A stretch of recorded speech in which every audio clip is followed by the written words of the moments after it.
Testing की संख्या बढ़ने के साथ कोरोना मरीजों के आंकड़े भी तेजी से बढ़ रहे हैं। भारत में आंकड़ा 4.25 लाख के पार पहुंच गया है, लेकिन सुधार के आंकड़े सुकून देने वाले हैं। भारत में 56% रिकवरी दर के साथ अब तक 2,37,316 मरीज बीमारी से स्वस्थ हो चुके हैं।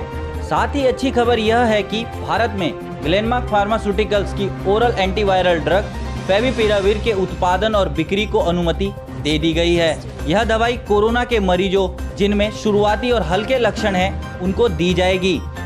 CDSCO के चीफ डॉक्टर वीजी सोमानी ने कहा कि इस दवाई को महामारी के चलते इमरजेंसी कैटेगरी के तहत मंजूरी दी गई है। यह दवा डॉक्टर की सलाह पर ही मरीजों को दी जाएगी। साथ ही मरीजों को भी दवा लेने से पहले अपनी हामी देनी होगी।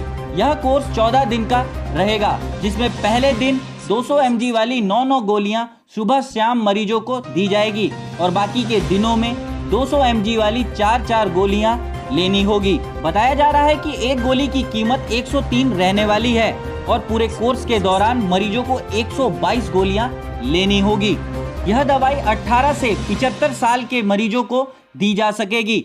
मधुमेह और हृदय रोग से हल्के और कम लक्षणों वाले कोरोना पीड़ितों को भी इस दवाई से कोई नुकसान नहीं है। फेविपिराविर इस हफ्ते से हॉस्पिटलों और केमिस्ट की दुकानों में उपलब्ध हो जाएगी। भारत से पहले रशिया, चाइना और इटली में इस दवाई को अनुमति दे दी गई थी। फेविपिराविर के इन देशों में सकारात्मक नतीजे देखने को मिले हैं।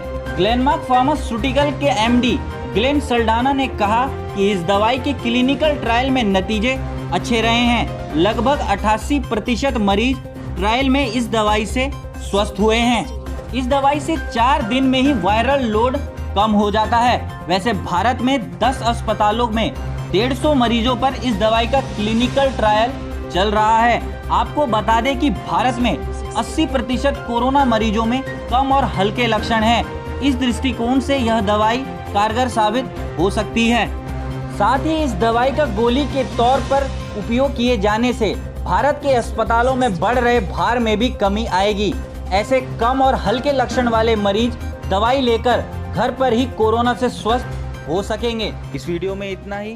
धन्यवाद।